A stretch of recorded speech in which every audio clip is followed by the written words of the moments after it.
Hello everyone, in today's video I want to talk about how we can make more money today and save thousands of dollars by simply applying a few simple things to our lives. My name is Evie and I want to emphasize that you don't necessarily need more to make more. And let me explain to you exactly what I mean by that.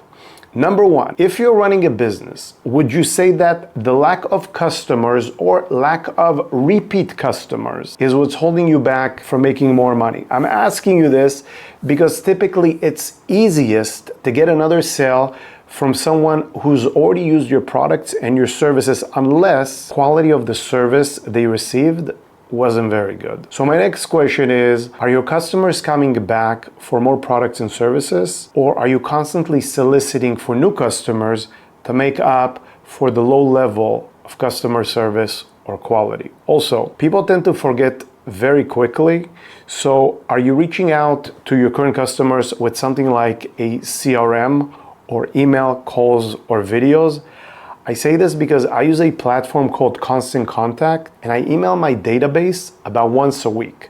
Now, I can see how people open the emails, who opens the emails, when they open the emails, and who clicks on the email. This helps me better understand who needs my services, and then I reach out to those people specifically. This is a must for my business, and it's the first step of many that I personally take to make sure that I constantly engage with my customers. I'll drop a link in the description below and you can try it as well. As a matter of fact, my friends get 30% off their first 3 months when they become new customers, so feel free to check it out for yourself. With that, we're gonna be moving on to number 2. Let's talk about your job for a minute. Do you work for a company?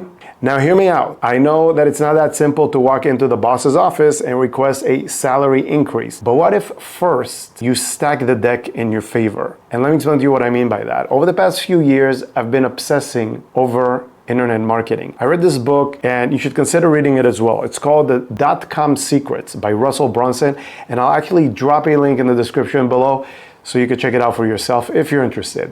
He talks about how he used to sell products and services from the stage, he used to give lectures, and in the beginning he kind of sucked until he learned about the stack. And the stack was actually his secret weapon. He learned about it from his mentor, whose name was Armand Morin. He used to see him speak on the stage and he used to watch him close nearly half of the room with almost no effort. So one night he pulled Armand aside and he asked him, "What are you doing?" So Armand taught Russell that the only thing your prospect really remembers when you sell is the last thing you showed them. And when that person doesn't think the last thing you showed them is worth the price, they simply will not make a purchase. They won't buy it. Hence the stack. So if you've ever watched late night infomercials, right? They're all really similar. When it comes time to close, the offer is as follows. It sounds like this. You're first going to get this, and then you're also gonna get that, and you're gonna get this. And what they're doing is they're building the stack. The salesperson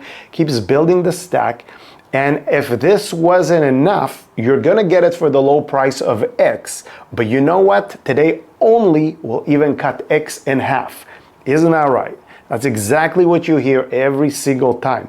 So to bring this back to you, well, you'll have to do your homework. If you're gonna go walk into your boss's office, you're gonna have to come prepared. You need to show them your value. Disregard the core offer, which is you being a great employee. We know that. If you weren't, you'd probably already be fired. However, there's a stack to be delivered to the boss, and you can remind them of everything you do A through Z, and if that wasn't enough, you're willing to continue working with them for only X, Y, and Z. Now, if it's an absolute no, just keep watching this video because I have another trick up my sleeve when we cover the next bullet. I have to share something with you that I was also once an employee and I worked in a smaller company. I was afraid to ask for anything because I was just grateful to be there. But it wasn't until I opened up my own business and I started hiring people that I realized how much more I would be willing to pay for someone who actually knew what was going on, someone who's going to actually be able to help me. Finding good people, I'll tell you right now, is very hard. So keep that in mind when you do, in fact, talk to your boss about a raise. Now, last on our list is number 3, which is my personal favorite, and it's negotiating. Now, some people love it, others hate it. Some people find it embarrassing, others think it's abrasive. They would rather shoot a text or an email or just simply not deal with it. But like stacking the deck, there's an art to negotiating that I want to share with you.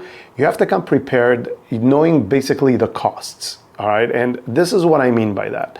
Most services that are offered are composed of hard costs and soft costs. Basically, how much am I paying for labor and how much am I paying for material? When I know those two numbers, then I can easily figure out what the profit is, and then I could see if it makes sense. So here's an example for you. I took my wife's car to service this past week at the local dealer. It was a Ford, Lincoln and Ford.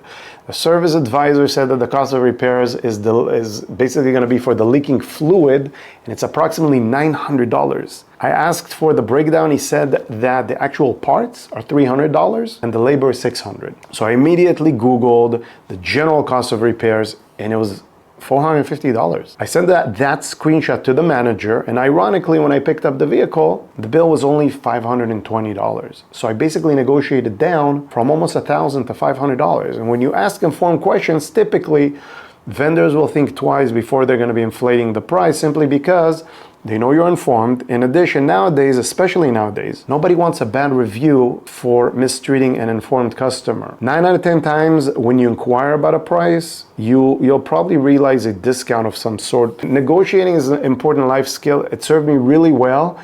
And like any other skill, the more you practice, the better you get at it. I hope you're enjoying this video so far. And if you are, please don't forget to subscribe to the channel and hit that like button for me. All right?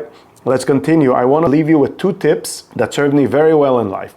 I learned both of them from personal experience. So this is not a metaphor or a theory. This is my personal experience. When somebody gives you an offer, give them a counter offer. You don't have to say yes to the first offer. It can always get better, all right? Now make sure to use this appropriately, because if somebody asks you to get married, don't make them a counter offer. Likely that one's not going to go really well for you, all right? That's a joke. Number 2, that there's no winners or losers when you negotiate, all right? It's best to meet in the middle, because then both people feel like they are rewarded. Now, growing up, I've been an avid real estate investor. I've been doing this since my early 20s. And I remember going to court one day about a dispute I had with an HOA about fees. And if you've ever been to court, you know that most of the negotiations actually take place outside the judge's chambers. And the board asked me politely in the hallway if I would negotiate, and I was very stubborn and I declined. And that afternoon, I actually learned a very valuable lesson. Always meet in the middle. I was stubborn, I was arrogant, and I lost and actually got nothing. Now, earlier in the video, I told you to keep watching for a tip. Well, here it is. If stacking the deck doesn't work when you're negotiating, instead, every negotiation is broken down into 2 parts. There's price, and then there's the term. And then in most situations, believe it or not, the term is even more valuable than the price. And let me give you an example. If I agree to buy your business for $1 million, but I will pay you $100 for the next 30 years, every single month, does that make any sense for you? See what I mean? If you negotiate a much stronger title for the hard work that you do, it's going to be a lot easier for you to secure your next job, because now you're much higher on the ladder than before. And guess what? It didn't cost your boss any money. Keep in mind that you can negotiate everything from the rate on your credit cards to your insurance premium. You can reach out to your cell phone and your cable providers to negotiate discounts. You have a lot of power as a buyer because you have options. The seller, they only have one, and it's whatever it is they're trying to sell to you. So in closing, if you enjoy this video or videos like this, please subscribe and help me grow the channel. Together, I appreciate you, and I look forward to seeing you again on the next video. Thank you so much for watching.